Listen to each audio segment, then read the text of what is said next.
Halo Bobotoh juga Tribuners dimanapun kalian berada, jumpa lagi di Ngobrol Persib bersama saya Rina Sukmawati yang akan membahas preview pertandingan pekan ke-30 Super League 2025-2026 antara Bayangkara FC versus Persib Bandung yang akan diselenggarakan di Stadion Sumpah Pemuda Kota Bandar Lampung pada hari Kamis 30 April 2026.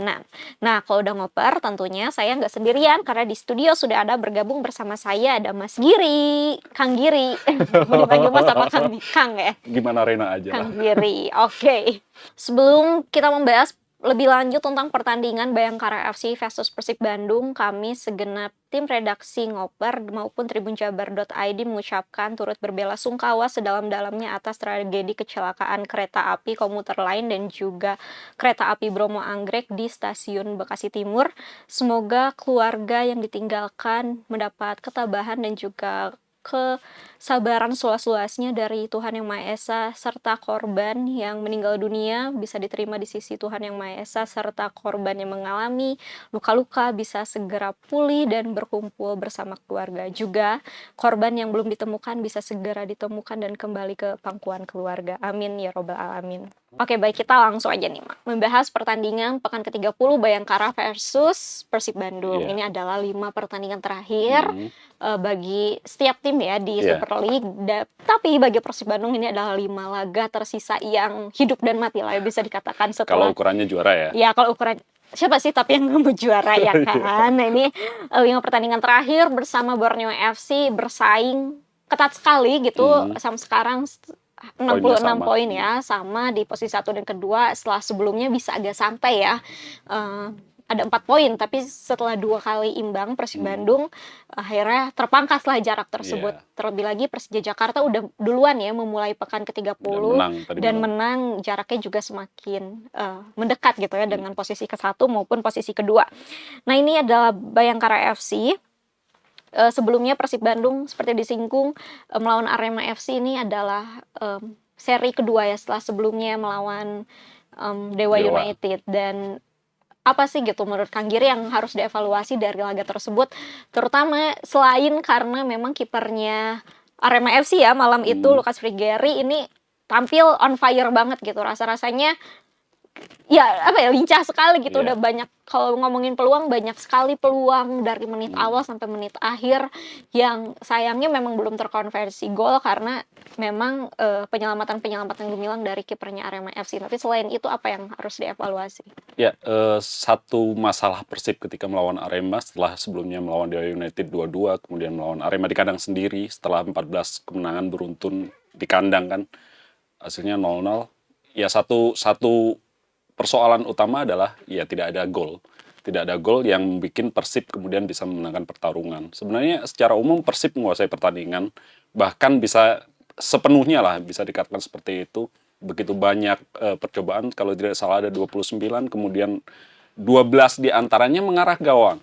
Mengarah gawang Lucas Frigeri. Tapi ternyata Lucas begitu cekatan untuk menahan semua gempuran Persib Bandung, sehingga tidak ada kesalahan kalau dia kemudian jadi pemain terbaik di laga itu. Ya, lini depan sebenarnya tidak ada masalah juga. Lini tengah tidak ada masalah juga. Lini belakang tidak kebobolan juga tidak ada masalah. Tapi ya itu, gol itu, keberuntungan atau apapun itu tidak ada.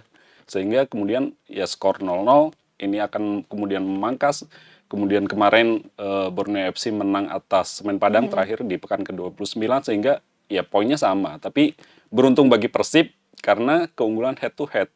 Di sistem Super League ini kan memakai head to head dulu di klasemen kecil, sehingga Persib karena menang 3-1 di kandang, kemudian imbang 1-1 di Samarinda, sehingga ya sekarang di puncak klasemen. Tapi secara umum dalam perburuan untuk juara, Persib dalam tekanan sih. Persib dalam tekanan walaupun kendali masih ada di Persib sekarang ini, karena kalaupun bisa memenangkan 5 pertandingan terakhir tanpa melihat hasil Borneo atau Persija, Persib akan tetap juara. Tapi ya itu, kemarin ketika melawan Arema, kekurangan Persib satu-satunya adalah tidak adanya gol. Seperti Bojan Hodak mengatakan bahwa kalau ada gol, ya semua dibilang akan bagus.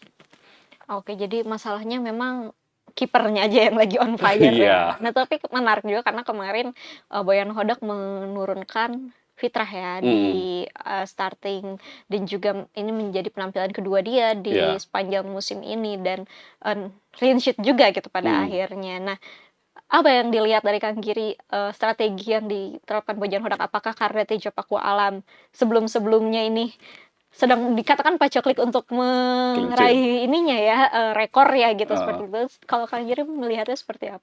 Saya pikir Hodak ingin memperkuat lini belakang aja, Mmm, ingin memperkuat lini belakang sehingga kemudian, sebelumnya ketika melawan Dewa United juga Kakang Rudianto sebagai slot pemain U23 juga diganti. Sekarang kemarin walaupun ada Kakang tidak masuk DSP kalau tidak salah melawan Arema FC, tapi ada, Robby Darwis sebagai slot U23 juga, tapi yang diturunkan adalah Fitrah. Di bek kanan diturunkan Putro. Saya pikir secara keseluruhan strategi yang ingin dijalankan oleh Hodak adalah mempertebal jantung pertahanan.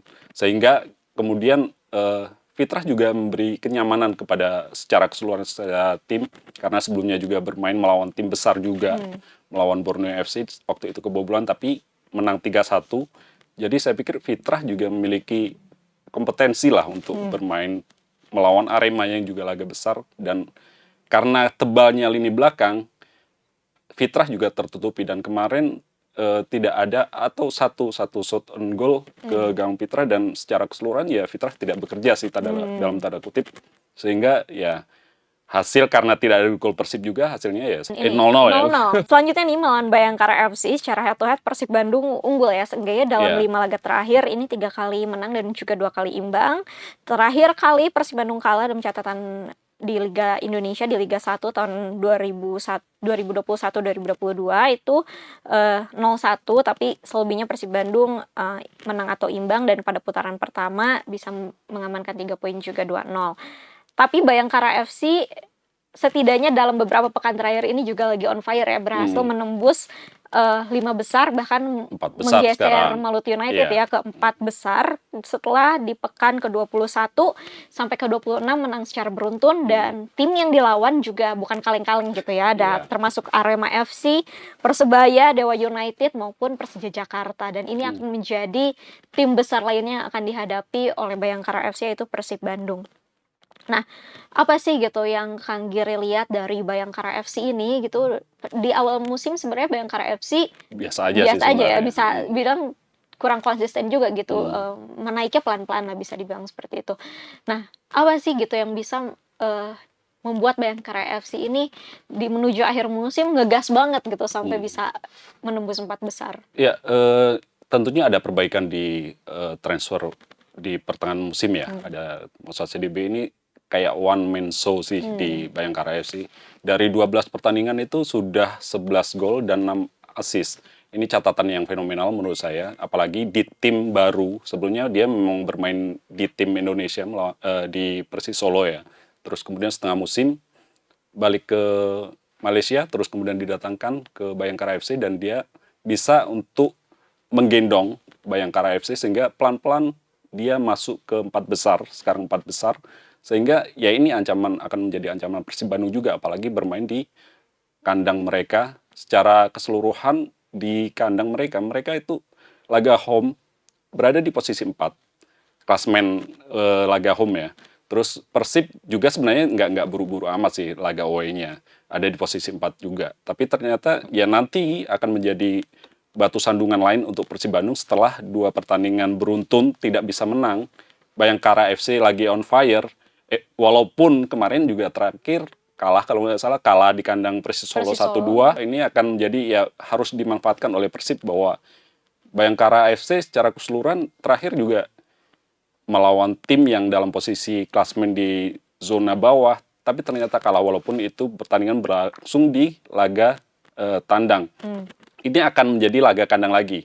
Ini akan menjadi ya ujian yang sangat berat di tengah tidak konsistennya Persib Bandung untuk meraih kemenangan, khususnya di 2 pertandingan terakhir, walaupun lawan juga memang bagus. mmm. Dan Bayangkara FC harus diakui juga bagus sekarang ini. Iya, maksudnya tadi, setelah 6 kemenangan beruntun dihentikan oleh Persijap ya saat itu, Ya, lalu baru menang lagi melawan PSIM, dan lalu terakhir, kalah di kalah. kandang Persis Solo gitu. Tapi secara catatan, ya untuk tim yang melawan tim besar Mhm. rasa-rasanya tidak bisa apa ya, tidak patut diperhitungkan gitu ya, Iya, karena, 6 kemenangan beruntun ini membuat mereka naik ke posisi 4 klasemen dan lawannya juga adalah tim-tim yang juga besar seperti itu. mhm. Nah, apa lagi nih yang harus diwaspadai, kalau Kang Giri melihat skema permainan Bayangkara FC khususnya saat melawan tim-tim seperti Persija, Persebaya yang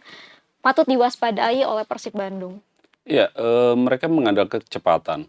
Kita tahu bahwa ketika mengalahkan Persija Jakarta 3-2, Persija itu sempat leading kalau nggak salah, terus Mmm, kemudian mereka melakukan gol yang fantastis yang mhm, dilakukan oleh CDB ketika itu mendapatkan bola di sisi kanan, kemudian melakukan soloran, dan dengan kaki kirinya dia bisa mencetak gol.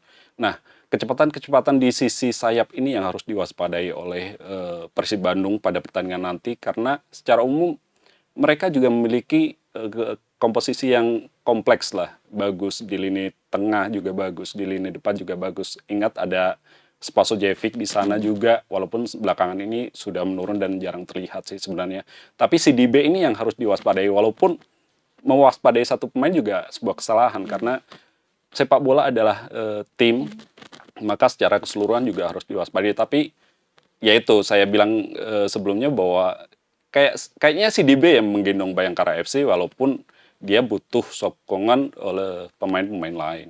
Oke, nah bagaimana dengan kelemahan gitu yang bisa dimanfaatkan oleh Persib Bandung dengan modal yang Persib Bandung miliki saat ini saat bertandang nanti? Kelemahan Bayangkara, Mhm, ya saya lihat ketika melawan Persis Solo kemarin, mereka unggul 1-0 dulu mhm, sebenarnya. Unggul mereka di atas angin sebenarnya karena unggul 1-0. Si Dibe juga yang mencetak mhm, gol lewat tendangan bebas, tapi kemudian mereka lengah di lini pertahanan. Gol kedua itu datang dari tendangan sudut, mhm. kemudian disundul dan gol. Nah, ini celah-celah seperti ini yang harus dimanfaatkan Persib. Crossing boleh, tapi saya melihat dalam 2 pertandingan terakhir ketika melawan Dewa United dan melawan Arema. Arema, crossing-crossing Persib itu tidak memenuhi sasaran. Walaupun Mmm, ketika melawan Dewa United 2 gol itu memang diawali dari crossing. Bahkan ketika melawan Arema itu banyak sekali yang menghujat ya menghujat lah istilahnya ya, Mark Klok, karena crossing-crossing dia itu jauh dari sasaran. oke. Itu yang harus diperbaiki. Selain lini depan juga harus diperbaiki juga. Karena yaitu banyak sekali peluang yang terbuang ketika melawan Arema. Dari 29 percobaan, 12 mengarah ke gawang dan tidak ada satu gol sama sekali. Ini sebuah kerugian bagi Persib dan tidak boleh terulang lagi, apalagi 5 pertandingan terakhir ini akan menentukan siapa yang akan menjadi juara, dan kendali memang sekarang ada di Persib dan itu harus dimanfaatkan.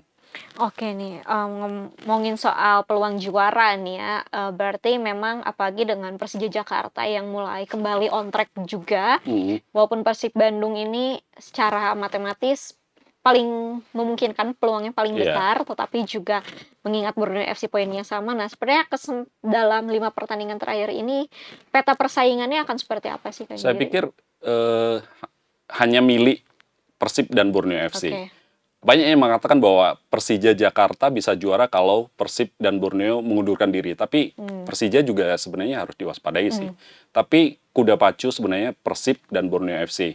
5 pertandingan terakhir akan menentukan. Persib masih memiliki laga-laga berat. Begitu juga saya lihat Borneo FC juga memiliki laga berat. Persib masih akan bertemu nanti melawan Bayangkara FC, kemudian melawan PSIM, kemudian lawan Persija, PSM, dan terakhir lawan Persijap. Walaupun PSIM dan Persijap ini adalah tim promosi, tapi jangan lupa yang di putaran mengalahkan pertama, ya?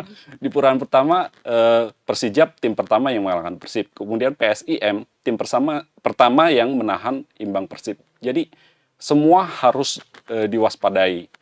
10 pertandingan terakhir disebut final. Sekarang ya udah 5 pertandingan terakhir final krusial lah istilahnya Mmm. kalau seperti itu. Karena ya ini akan menjadi penentu siapa yang akan menjadi juara. Persib masih memegang kendali dan itu harus dimanfaatkan. Berarti tekanannya saat ini sangat besar ya untuk Besar Persib Bandung. sekali. Walaupun sebelumnya Hoda mengatakan bahwa tekanan ada di Borneo Borneo. AFC, tapi kalau sekarang ya walaupun Persib masih di atas, tekanan besar di Persib. Berarti dalam pekan ke-30 ini kita akan melihat apakah Borneo FC peluangnya sangat besar ya untuk menyalip di pekan ke-30 ya. Kalau Iya, misalnya Persib Bandung gagal mencuri 3 poin iya. dan sebaliknya Borneo FC menang gitu. Itu hal yang tidak diinginkan lah ya tentunya Hmm. oleh Boboto, karena rasa-rasanya kalau menang terus kedua tim ini akan tetap deg-degan sampai pekan ke-34 nanti gitu ya. Ya, tapi secara umum untuk pencinta sepak bola Indonesia ini hal yang diinginkan sebenarnya karena ada kualitas kompetisi ternyata ya sedang bagus karena bukan cuma dulu 2 musim terakhir kan Persib sangat mendominasi walaupun memang ada persaingan ketat juga. Tapi sekarang ketat banget bisa dikatakan seperti itu karena poin sama tinggal 5 pekan. Ini yang akan menentukan. Oke, jadi kita nantikan ya pecinta sepak bola, Tribuners maupun Boboto seperti apa ini pekan ke-30 masih seru, masih deg-degan dan juga untuk apalagi yang 3 tim teratas ini peluangnya masih banyak banget sampai 5 pertandingan terakhir gitu. Nah, kita langsung masuk nih ke prediksi susunan pemain ya. Boyan Hodak belakangan ini memberikan kejutan-kejutan kecil lah ya, Ya. termasuk kemarin memasang Fitrah Maulana gitu, dan eh, terbaru kabarnya Eliano sempat mengalami benturan latihan terpisah, walaupun kata Boyan Hodak tidak Terlalu terlalu serius lah. tidak terlalu serius dan bisa cepat bergabung lagi. Tapi jika seandainya Eliano ini harus diparkir nih, Kang Giri melihat prediksi susunan pemain seperti apa? Ya, melawan Bayangkara FC ini laga penting lagi dan saya pikir Teja Pakualam akan kembali di bawah Mister Gawang. Nanti saya tidak tahu Kakang kemarin itu absen karena apa? Apakah karena murni karena strategi atau ada masalah kebugaran? Tapi saya pikir hanya masalah strategi sehingga Fitrah dimainkan. Kakang akan berada di bek kanan lagi nanti. Kemudian di tengah masih 2, Barba sama Matrikardi. Kemudian di kiri kalau Eliano tidak ada masalah tetap Eliano di sana. Kalau dia tidak bisa dimainkan kemungkinan juga Kurzawa mungkin di sana akan dicoba lah di sana. Selama ini Kurzawa masih minim menit bermain tapi bisa saja ditaruh di sana atau bahkan Putros bisa dimainkan di sana.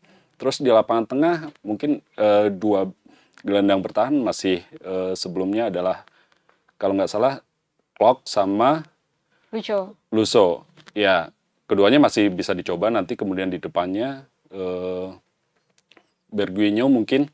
Terus di kanan ada Baros, di kiri Beckham bisa dicoba di sana. Terus untuk ujung tombak saya juga tidak tahu apakah kemarin Ramon tidak ada dalam daftar susunan pemain.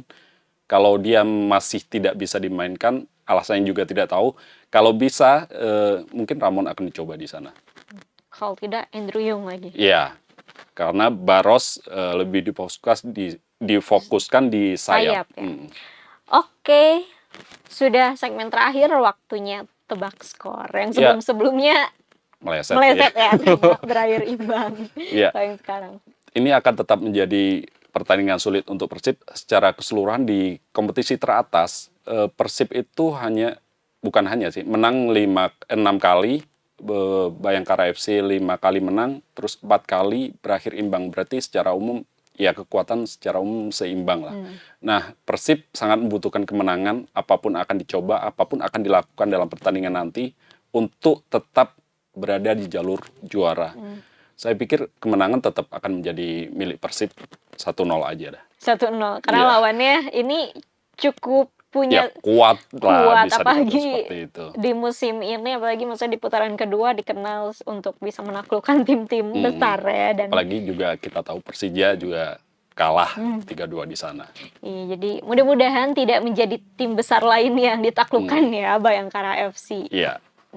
Persib Bandung gitu. Jadi kita nantikan Boboto dan juga Tribuners seperti apa berjalannya pertandingan Bayangkara FC versus Persib Bandung. Sekali lagi akan diselenggarakan di Stadion Sumpah Pemuda Kota Bandar Lampung pada hari Kamis 30 April 2026. Karena pertandingan away tentunya Boboto sangat dianjurkan dan juga secara aturan juga lebih baik Bon Jovi aja atau nobar di Bandung banyak, di Cimahi, di Sumedang, Majalengka, banyak ya sebenarnya tempat nobar di seluruh Jawa Barat untuk bisa tetap merasakan euforia pertandingan bersama-sama.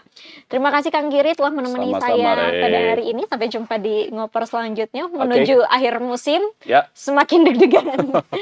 Dan Bobotoh juga Tribuners, kalau misalnya masih pengen baca-baca lagi informasi seputar Persib Bandung lainnya, bisa langsung aja cek di tribunjabar.id, tribuncirebon.com, dan tribunpriangan.com. Jangan lupa juga untuk like, share, komen, dan subscribe YouTube channel Tribun Jabar Video. Kalau gitu, saya Rina Sukmawati mewakili seluruh kru yang bertugas, pamit undur diri, terima kasih, dan sampai jumpa lagi di ngoper selanjutnya. Dadah!